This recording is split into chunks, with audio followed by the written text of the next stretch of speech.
Canto 30. Other falsifiers or forgers. XXX, Mira, Adam of Brescia, Potiphar's wife, and Sinon of Troy. 'Twas at the time when Juno was enraged for Semele against the Theban blood, as she already more than once had shown. So reft of reason Athamas became, that, seeing his own wife with children twain, walking encumbered upon either hand, he cried, "Spread out the nets, that I may take the lioness and her whelps upon the passage," and then extended his unpitying claws, seizing the first, who had the name Lerchus, and whirled him round and dashed him on a rock. And she, with the other burthen, drowned herself. And at the time when fortune downward hurled the Trojans' arrogance, that all things dared, so that the king was with his kingdom crushed, Hecuba, sad, disconsolate, and captive, when lifeless she beheld Polyxena, and of her Polydorus on the shore. Of ocean was the dolorous one aware. Out of her senses like a dog she barked, so much the anguish had her mind distorted. But not of Thebes the Furies nor the Trojan were ever seen in any one so cruel in goading beasts and much more human members, as I beheld two shadows pale and naked, who, biting in the manner ran along that a boar does when from the sty turned loose. One to Capocchio came, and by the nape seized with its teeth his neck, so that in dragging it made his belly grate the solid bottom. And the Aretine, who trembling had remained, said to me, "That mad sprite is XXX, and raving goes thus harrying other people." "Oh," said I to him, "so may not the others set teeth on thee. Let it not weary thee to tell us who it is, ere it dart hence." And he to me, "That is the ancient ghost of the nefarious Mira, who became, beyond all rightful love, her father's lover. She came to sin with him after this manner by counterfeiting of another's form, as he who goeth yonder undertook, that he might gain the lady of the herd, to counterfeit in himself Buoso Donati, making a will and giving it due form." And after the two maniacs had passed, on whom I held mine eye, I turned it back to look upon the other evil-born. I saw one made in fashion of a lute. If he had only had the groin cut off, just at the point at which a man is forked, the heavy dropsy that so disproportions the limbs with humors, which it ill concocts, that the face corresponds not to the belly, compelled him so to hold his lips apart, as does the hectic, who because of thirst, one towards the chin, the other upward turns. "O ye, who without any torment are, and why I know not, in the world of woe," he said to us, "behold, and be attentive unto the misery of Master Adam. I had, while living, much of what I wished, and now, alas, a drop of water crave. The rivulets that from the verdant hills of Cassinine descend down into Arno, making their channels to be cold and moist, ever before me stand, and not in vain, for far more doth their image dry me up than the disease which strips my face of flesh. The rigid justice that chastises me draweth occasion from the place in which I sinned, to put the more my sighs in flight.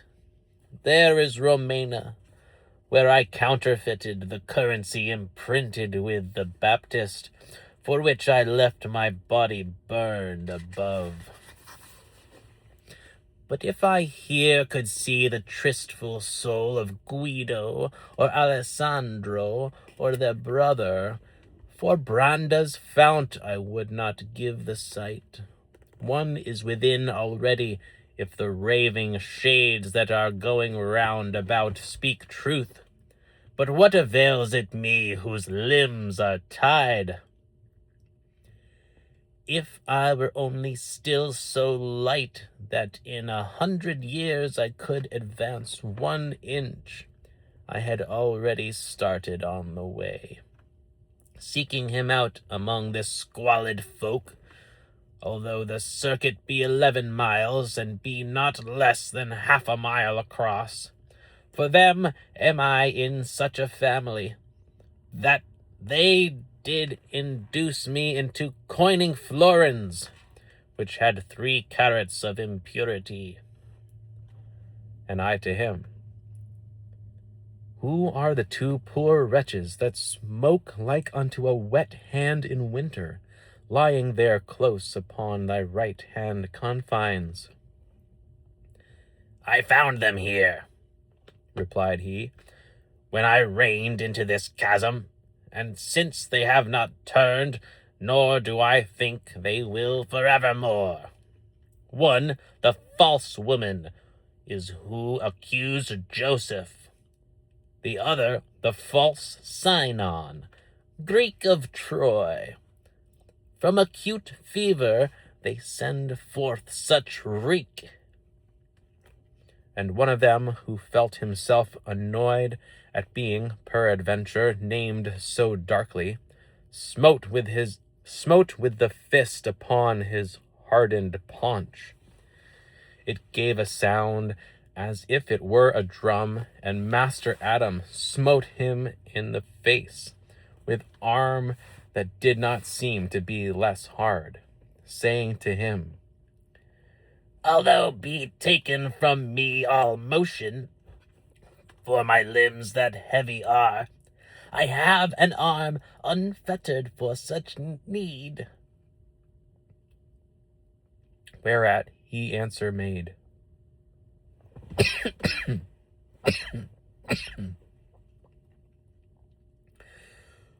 When thou didst go unto the fire, thou hadst it not so ready, but hadst it so and more when thou wast coining. The dropsicle. Thou sayest true in that, but thou wast not so true a witness there, where thou wast questioned of the truth at Troy. If I spake false, thou falsifiedst the coin, said Sinon, and for one fault I am here, and thou for more than any other demon. Remember, perjurer, about the horse, he made reply, who had the swollen belly. And rueful be it thee, the whole world knows it. Rueful to thee the thirst be wherewith cracks thy tongue, the Greek said, and the putrid water that hedges so thy paunch before thine eyes. Then the false coiner, So is gaping wide thy mouth for speaking evil as 'tis wont, because if I have thirst and humour stuff me, thou hast the burning and the head that aches, and to lick up the mirror of Narcissus, thou wouldst not want words many to invite thee. In listening to them, was I wholly fixed, when said the master to me, "Now just look, for little wants it that I quarrel with thee." When him I heard in anger speak to me, I turned me round towards him with such shame that still it eddies through my memory. And as he is who dreams of his own harm, who dreaming wishes it may be a dream, so that he craves what is, as if it were not. Such I became, not having power to speak, for to excuse myself I wished, and still excused myself, and did not think I did it. Less shame doth wash away a greater fault, the master said, than this of thine has been. Therefore thyself disburden of all sadness, and make account that I am I beside thee, if e'er it come to pass that fortune bring thee where there are people in a like dispute. For a base wish it is to wish to hear it.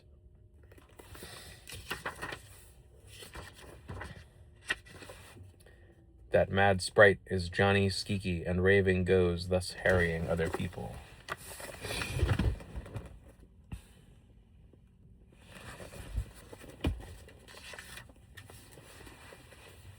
That is the ancient ghost of the nefarious Mira, who became beyond all rightful love her father's lover. Poor Mira.